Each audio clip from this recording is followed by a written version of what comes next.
vous ne devinerez jamais où est-ce que je me trouve. Les plus aguerris vont très vite reconnaître. Rien que cette roche noire devrait vous mettre la puce à l'oreille. Ces bâtiments de toutes les couleurs et cette architecture médiévale devraient aussi vous indiquer ma géographie. Et bien sûr, ce grand bâtiment qui se trouve tout en haut d'une côte qui surplombe toute la ville, qui est composée d'énormément de marches. Vous l'aurez reconnu, je me trouve au Puy-en-Velay.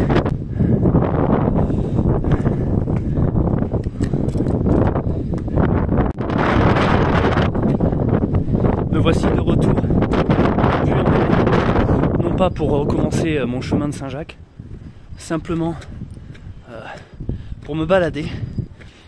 J'avais envie de revenir ici, c'est un endroit qui me parle, que j'aime beaucoup dans cette région. Et je ne pouvais pas venir au Puy-en-Velay sans aller dans la cathédrale me recueillir. C'est vraiment quelque chose d'impressionnant. J'avais dormi ici avec mon pote Maximilien Dulac lorsque nous étions partis sur le chemin de Saint-Jacques de Compostelle.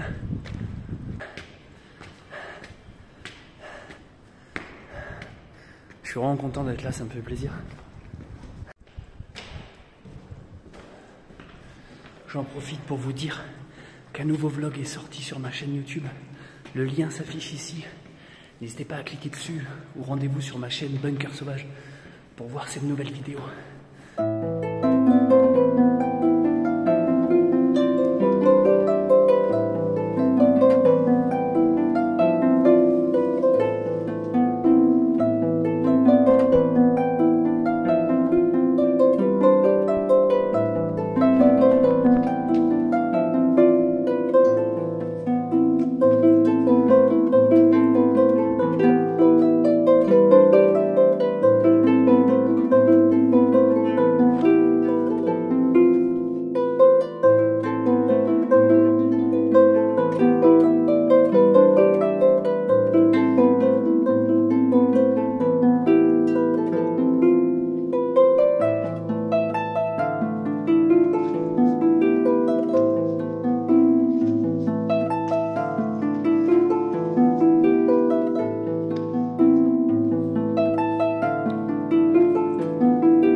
Et voilà, j'ai été me recueillir et déposer une prière pour de futurs pèlerins, parce que tous les matins il y a des pèlerins qui partent d'ici et qui prennent des prières. Donc j'ai déposé une prière dans la petite urne, et quand je suis arrivé, il y avait une petite messe, mais c'était pas une messe assise, c'était une messe qui bougeait. C'était la Passion du Christ, où on s'arrêtait devant chaque représentation de la Passion du Christ. Donc un chemin de croix, les 14 croix, 14 représentations, avec le jugement, la première chute, quand Jésus se relève, les pleureuses de Jérusalem, bref. Et devant chaque tableau, un petit recueillement, une petite prière. Ça m'a fait du bien, c'était cool. En plus, en ce moment, c'est le carême. Le carême dure 40 jours. Je l'ai fait, je suis en train de le faire. C'est-à-dire, le carême ne consiste pas simplement à faire du jeûne et ne pas manger. C'est se priver des choses qu'on apprécie, principalement alimentaires, mais pas que. C'est aussi des comportements, c'est dans nos mots, essayer d'être plus juste, plus humble, plus retenu, de ne pas être dans l'excès. Voilà, c'est toute une démarche spirituelle et philosophique, le carême. Que j'apprécie beaucoup. En tout cas, le principe me plaît énormément. Donc c'est pour ça que cette année, je le fais. Chacun y met ce qu'il veut dans le carême. En fait, c'est se retirer un plaisir. Si vous êtes quelqu'un, par exemple, de gourmand, bah, c'est d'essayer de vous retenir. Si vous êtes un fumeur, c'est d'essayer de moins fumer. Si vous aimez bien l'alcool, c'est d'essayer d'un peu moins boire. Et donc, pour moi, cette année, voilà, je m'y applique.